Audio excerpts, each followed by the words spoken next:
All right, so in this video, we're going to be going over some practice problems from our textbook on the material covered this week. Now, starting with section 1.4 here, we're looking at further applications of linear equations.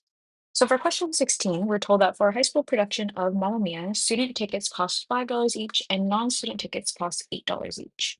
So if 480 tickets were sold and a total of $2,895 was collected, how many tickets of each type were sold?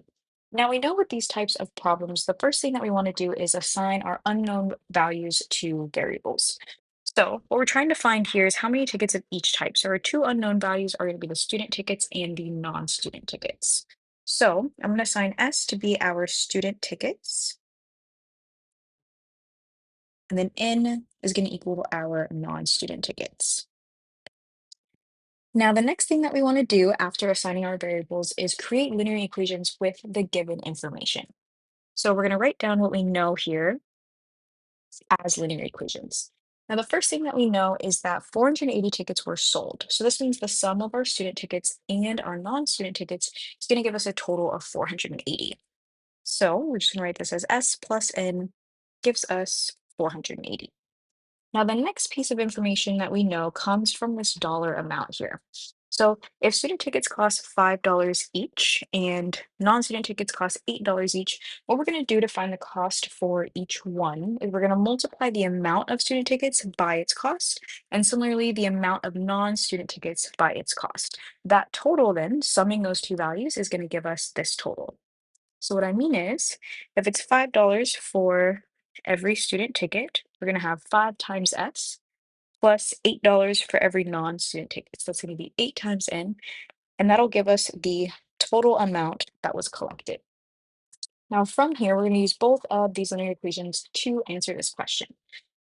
Now, notice we have this linear equation, and if we want to solve for one of these variables, we know that we're just going to isolate them. But if we were to isolate S, for example, we would get an answer in terms of N. So we wouldn't actually get a numerical value for S. So what we're going to do instead is we're going to rewrite S in terms of N, and then we're going to end up with a linear equation in just one variable, and we'll be able to solve for that guy. So what I mean is, let's use this first equation here and write S in terms of N. We can do that by subtracting N on both sides of our equation. This is going to give us 480 minus N is equal to S.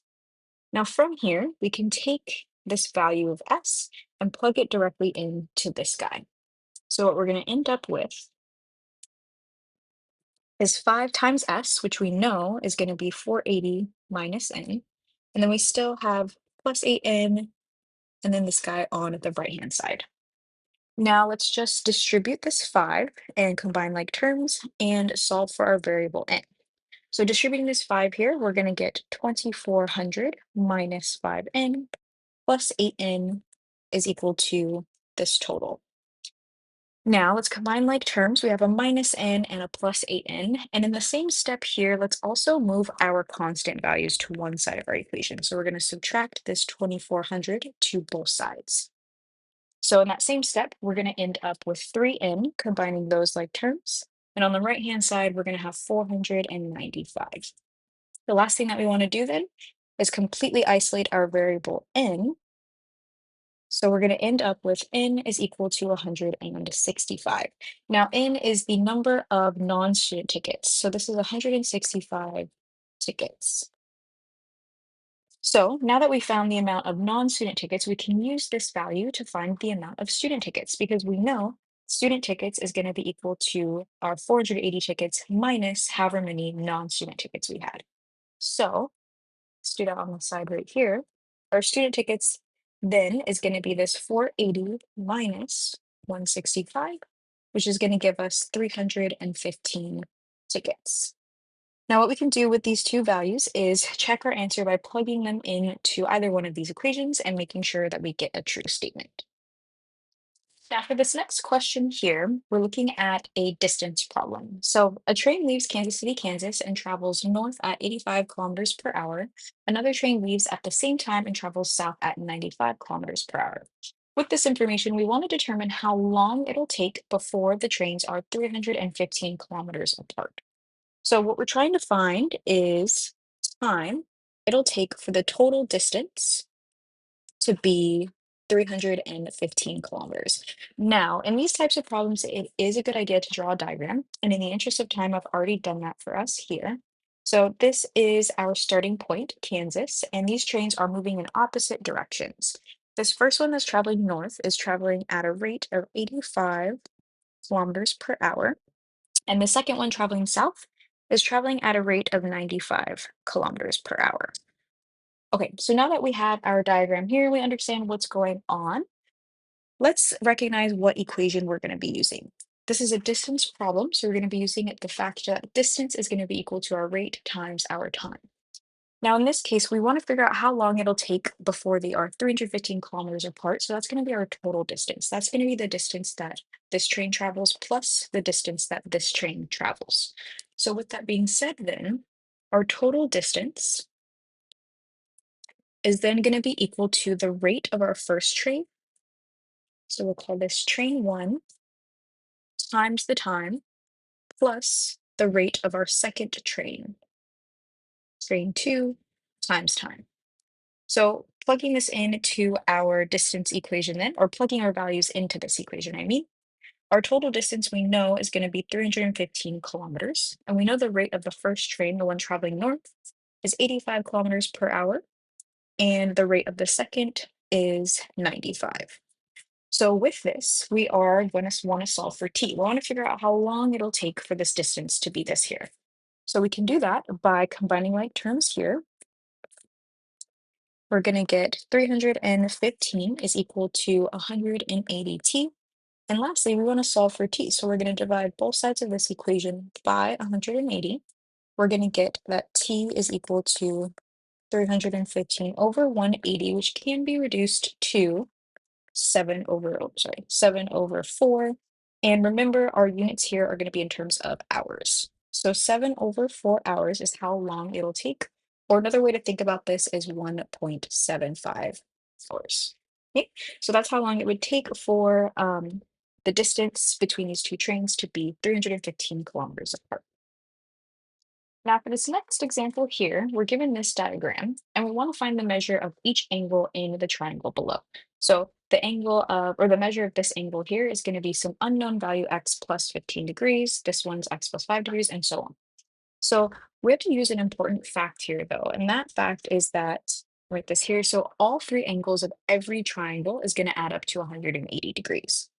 So all three angles, and this is for every triangle, will add up to 180 degrees. Okay, so with this information, that means this angle plus this angle plus this angle is going to equal 180 degrees.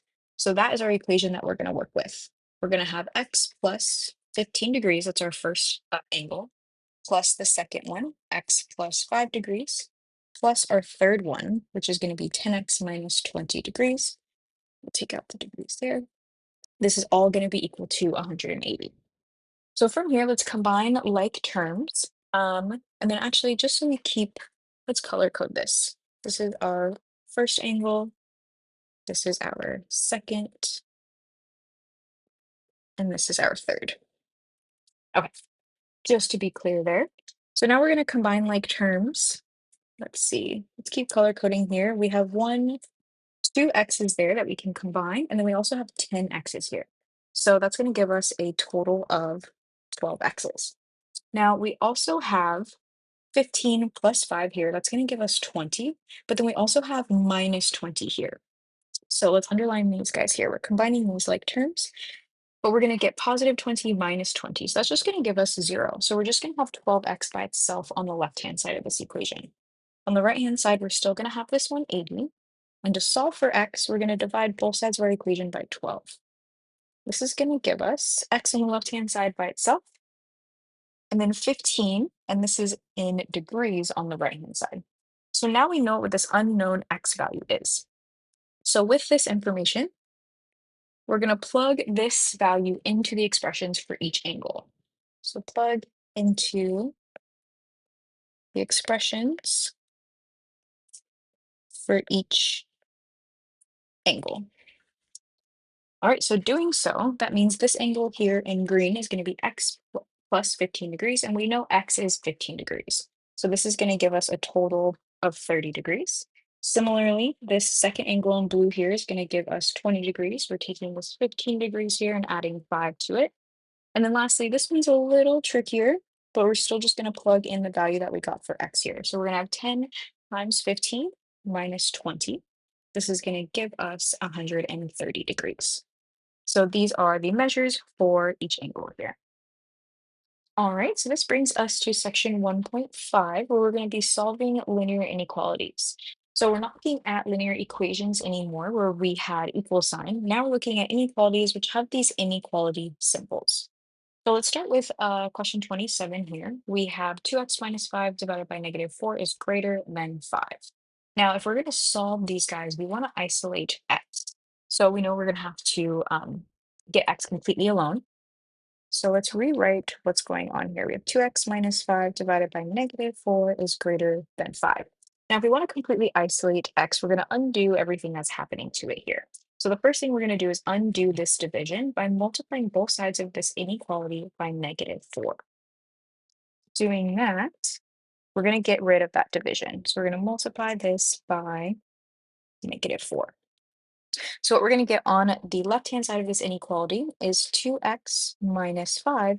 And on the right-hand side, we're going to get negative 20. But remember, whenever we're multiplying or dividing by a negative here, what that's going to do is that's going to flip this inequality symbol. So we're actually going to have that 2x minus 5 is less than what we have on the right-hand side here. So this is going to be 5 times negative 4, which gives us negative 20.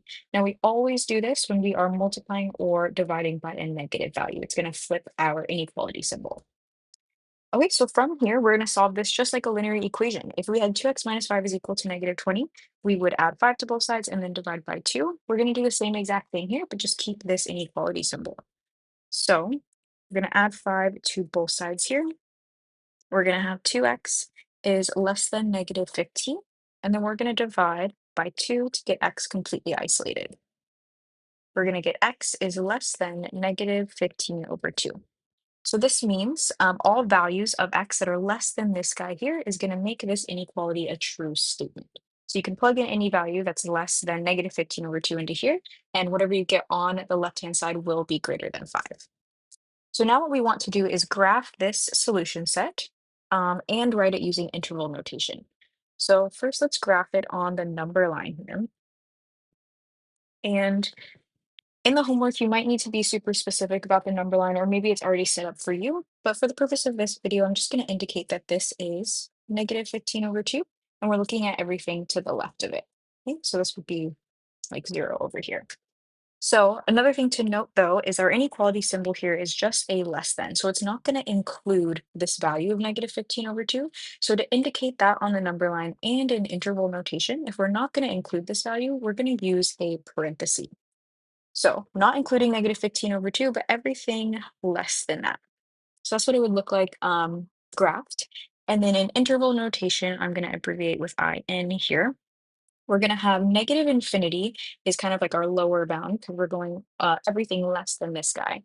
And remember, whenever we're using infinity or negative infinity, we're always going to use a parenthesis to indicate that we're not actually including that value because infinity is not actually a number that we can get to. So we're going to go from negative infinity up to negative 15 over 2. And again, using this parenthesis here to indicate that we're not including this. All right, so that's how we would do that one. Let's move on to 39 here. So again, we have this linear inequality. Now in this case, we have a greater than or equal to sign. So that automatically tells us that we are going to be using brackets to indicate where our solution set ends or begins. But we'll get to that once we graph this guy. So the first thing that we want to do is get rid of these fractions here. We could distribute this to this 2/3 to everything in our parentheses here, and this 3/2 to everything here, but it would be much simpler right off the bat to just multiply both sides of this inequality by the LCD. So the LCD of 2 and 3 is going to give us 6, and we can check this by listing out the multiples of 2 and 3 here. So multiplying both sides of our inequality by 6, let's write out each step here. Doing that, we're going to end up with 6 times 2, right? Because this is technically 6 over 1. And whenever we're multiplying fractions, we're going to multiply straight across. So this is going to give us 6 times 2 divided by 1 times 3, or just 3. So we're going to have 6 times 2 divided by 3, and then we still have this 3x minus 1 here. On the right-hand side, we're also going to have 6 times 3 over 2, and then this 2x minus 3. Everything in our parentheses is going to stay there. Okay, so let's simplify this a little bit further. 6 times 2 is 12, and then 12 divided by 3 gives us 4. So just in that one step there, by multiplying by the LCD, we made this into a much simpler inequality. Doing the same thing on the right-hand side here, we have 6 times 3 is going to give us 18, and then we're going to divide that by 2, so that's going to give us 9.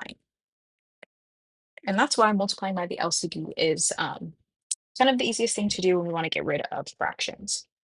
So from here, let's solve this like we would a linear inequal or linear equation. We're going to distribute here and then try to combine like terms. So we're going to have 4 times 3x, that's going to give us 12x's. And then we have 4 times negative 1. So this is going to give us minus 4 on the left-hand side. Here we're going to get 18x, 9 times 2x. And then we're going to have 9 times negative 3. So this is going to give us a minus 27. Now from here, we want to get all of our variable terms on one side and all of our constants on the other. So what I'm going to do then is I'm going to subtract 12x on both sides of this inequality to combine these guys. And in the same move, I'm also going to add a 27 on both sides. So all of our constant terms are on one side and all of our variables are on the other. Doing so, we're going to have negative 4 plus 27 on the left-hand side of this. That's going to give us 23. Now on the right-hand side of this inequality, we're going to have 18x minus 12x. That's going to give us 6x. And so our last step here then to isolate x is going to be to divide both sides of this inequality by 6. So we're going to get that 23 over 6 is greater than or equal to x. Now we can't simplify this any further, so we can leave it like this. The only thing that we are going to change though is the way that this solution set is written. We're going to rewrite this because we usually like to have our variable term that's isolated on the left-hand side of our equation or our inequality. So what this is saying is that 27 over 6 is greater than or equal to x, or another way to write this is that x is less than or equal to 23 over 6. So we're going to have x is less than or equal to 23 over 6. All right. The next thing we want to do is graph this guy. So we're going to have our number line here. And again, I'm just going to indicate that, let's say this is 23 over 6 here.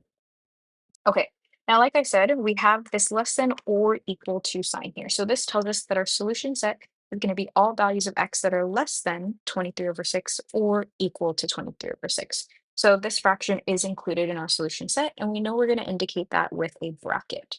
And then it's going to be everything that is smaller than that guy. So an interval notation, just like we saw in the last example, our kind of lower bound here, our smallest value is going to be negative infinity. And we have to use a parentheses to include negative or positive infinity. And then we're going to go all the way up to 23 over 6, which we're going to enclose with a bracket just to indicate that we are including 23 over 6 into our solution set. All right, so for the next two examples in this section, we're looking at three-part inequalities. Now, these are very similar to the last two examples we saw. Those were just two-part inequalities or just inequalities.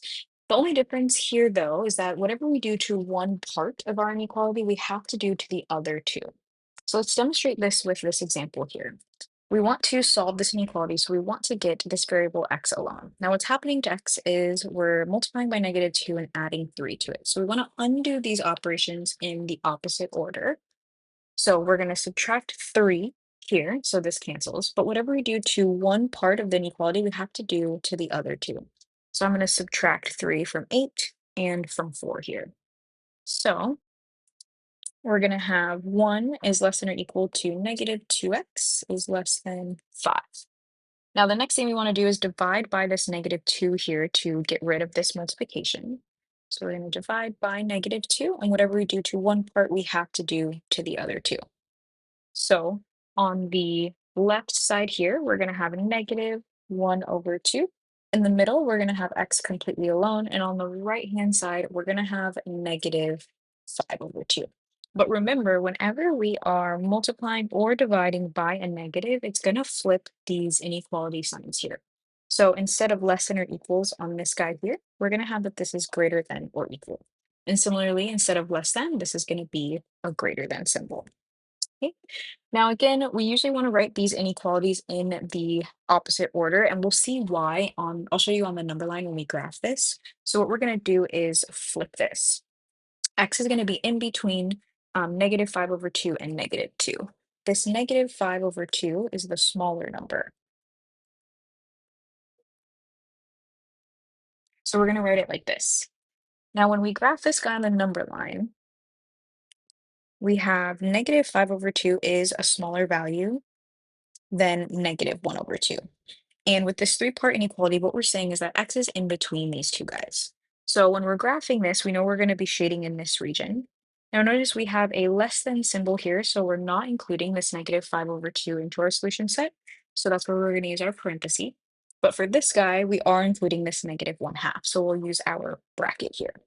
Now, as you can see, we're going to shade in everything in between that, and that's why we want to write our inequality in this way.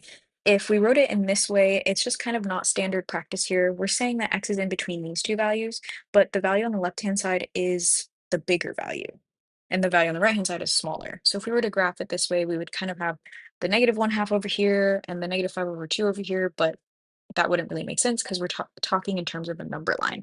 This is going to be 0 here. Okay, so it is standard practice to write our inequality symbols this way. Now we also need to write this in interval notation, again, abbreviating this.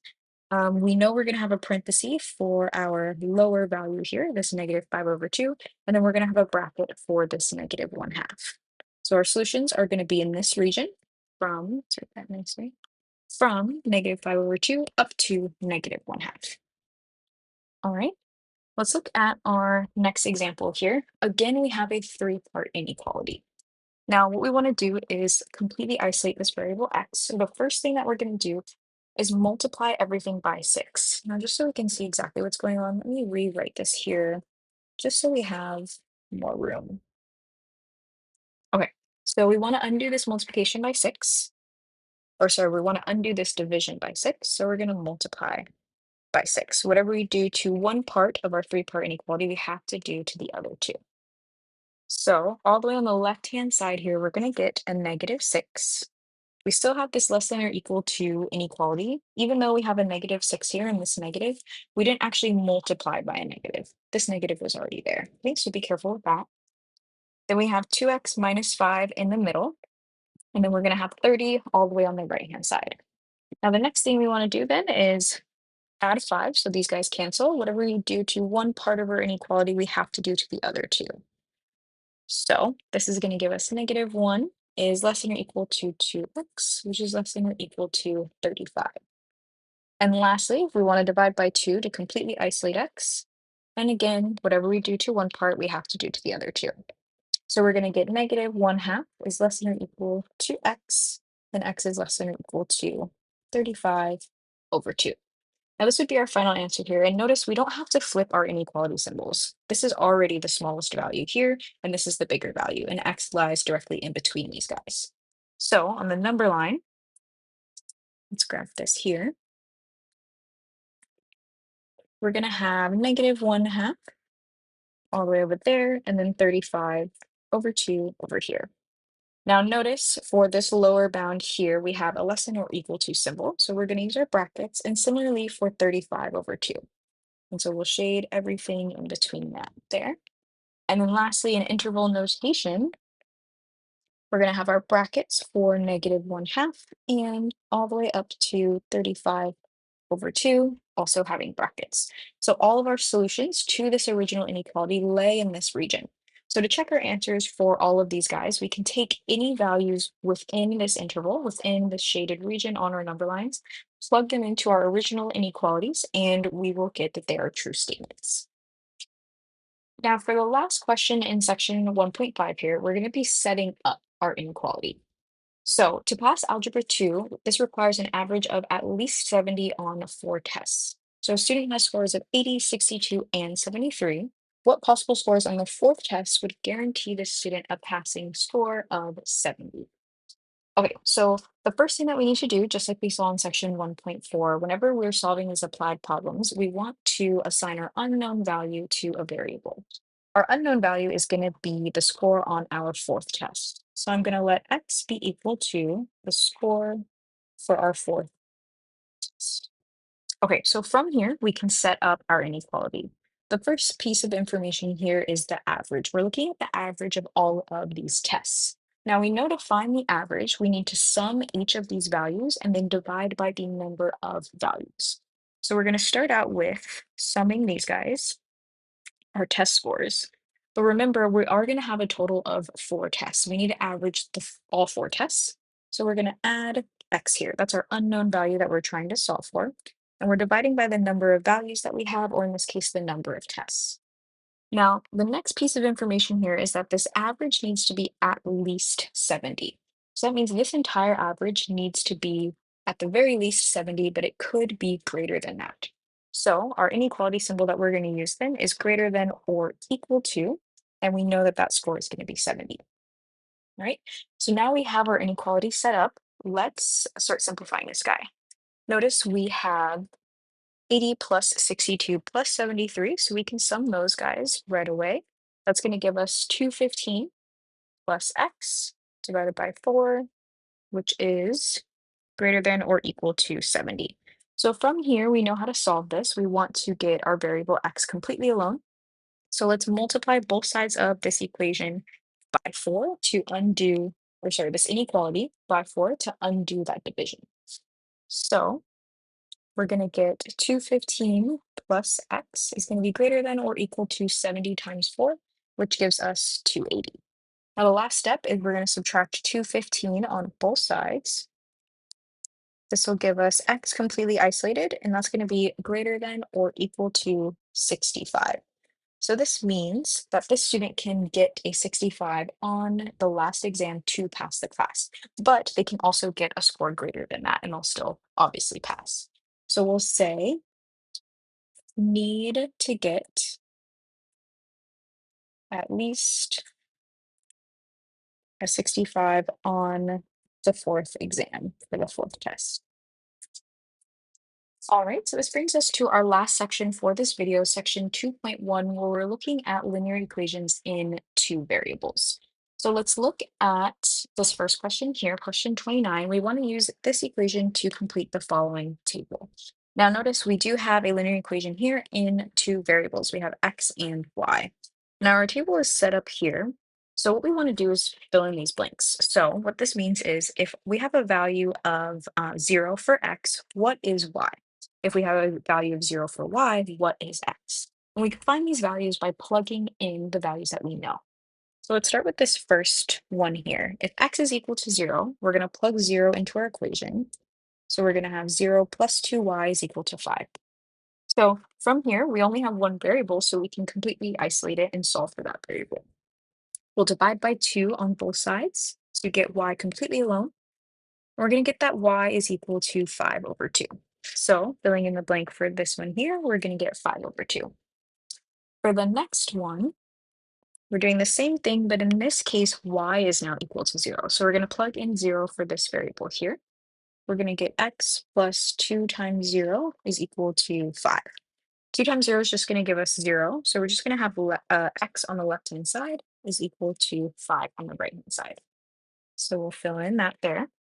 Now the next one here, we're going to say x is equal to 2. Doing the same thing, we're going to plug in 2 for our variable for x and then solve for y. The next thing that we'll do then is we'll subtract 2 on both sides of this equation. We're going to get 2y is equal to 3. Next thing we'll do is divide by 2 on both sides. This is going to give us y is equal to 3 over 2. So we'll get 3 over 2 in the table there. And then lastly, we want to figure out what x is when y is equal to 2. So we're going to plug in 2 for our value of y. We're going to get x plus 4 is equal to 5. So we'll subtract 4 on both sides of this equation and get that x is equal to 1. And then we'll plug in 1 for that table right there. All right, let's look at the next two questions here. So for both of these, 38 and 46, we want to find the x and y intercepts, and we're going to use these points to graph the equations. So let's use the space down here.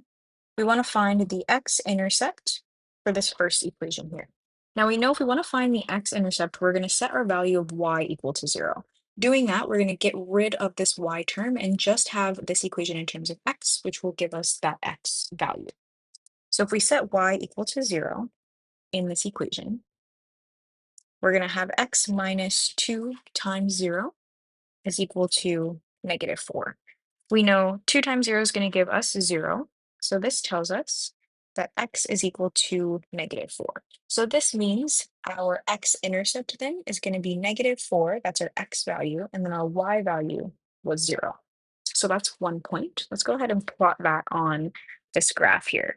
This point is negative 4 comma 0. So our x value is going to be minus 4. We're going to look at our x axis here. We get minus 4, and then we know that it's our x-intercept, so it's going to intersect this x-axis. We're not going to be moving vertically. Our y value is 0.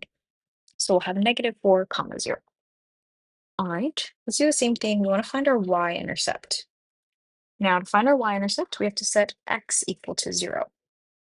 Doing so in this equation, we're going to have 0 minus 2y is equal to negative 4. So we're just going to have minus 2y is equal to negative 4.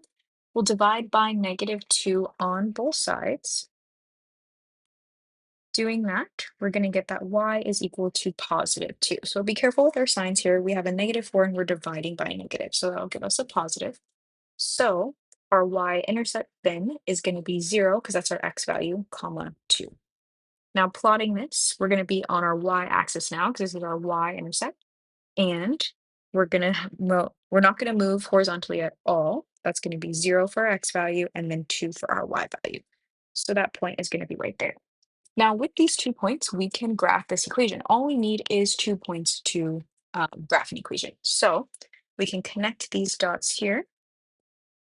We're going to have a line that looks something like that. Okay, so let's do the same thing for 46 here. We again want to find our x and y intercepts. We know how to do that. We're going to set we're going to set y equal to 0 to find our x-intercept. We have 4x minus y is equal to 0. So setting y equals to 0 just gives us 4x is equal to 0. So we're going to have 4x is equal to 0. Now from here, we're going to divide by 4 to get x completely alone. We're going to get x is equal to 0 divided by 4, which just gives us 0. So this means our x-intercept then is 0 for x value, and then we also have 0 for our y value. So our x-intercept then is going to be the origin right there. All right, we want to find our y-intercept, so we are going to set x equal to 0 now. Doing so, we're going to have 4x minus y is equal to 0. Setting this guy equals to 0, we're going to get 4 times 0 minus y gives us 0. Now, since this is 0, we're going to end up with minus y is equal to 0. Now, to get y completely alone, we do want to divide by negative 1 so that we can get rid of that negative sign. We could also multiply by negative 1. Doing that, we're going to get y is equal to 0 divided by negative 1 is just going to give us 0. So this means our y-intercept is 0, comma 0. But notice we already have 0, comma 0 here. So that's fine if we have both our x and y intercept being the origin, but in order to graph this, we do need 2 points. So we need another point. So we need another point, and I'm running out of room down here, so let's do this up here. Now, you can pick any value for x, any value for y, and just solve for it and see what you get. But I'm going to strategically pick, let's let y be equal to 4, and you'll see why in a moment. If we do that, we're going to have 4x minus 4 is equal to 0. So I'm just plugging in 4 into this y value. Now solving for x, the next thing that we're going to do is we're going to add 4 to both sides of our equation. So we'll add 4 here and add 4 here. Doing so, this gives us 4x is equal to 4. And then lastly, to solve for x, we know we're just going to divide by 4 on both sides. We're going to get x is equal to 1. Now, the reason why I picked 4 is because I knew it would work out this way. We'd kind of get a nice value for this coordinate. We're going to get x is equal to 1 and y is equal to 4. Now, you can't pick any value. You might end up with a fraction because we do have to divide by 4 in the end. So it is smart to make sure that this value is some sort of multiple of 4. Okay, so now we have another point. We have 1 comma 4. Our x value is 1, so we're going to move 1 unit to the right here. And our y value is 4, so we're going to move 4 units up. So now we can graph this equation. We're just going to connect these 2 points here, and this is the line for our original equation here. All right, so this is the last problem in this video here. We want to find the midpoint of the line segment with the following endpoints here. Now we know that there's a formula for this. The midpoint formula is going to be equal to the average of our x values. So x1 plus x2 divided by 2. And then our y coordinate is going to be the average of our y values. All right. Now going back to these points here, we have one point and another. So I'm just going to label this as x1 and y1, and this will be x2 and y2. You could also label it in the other way if you'd like. This could be x2 and y2, but just make sure that the subscripts match for these coordinates here. All right, so we're going to take the average of these guys. We're going to add 5 plus -1 here.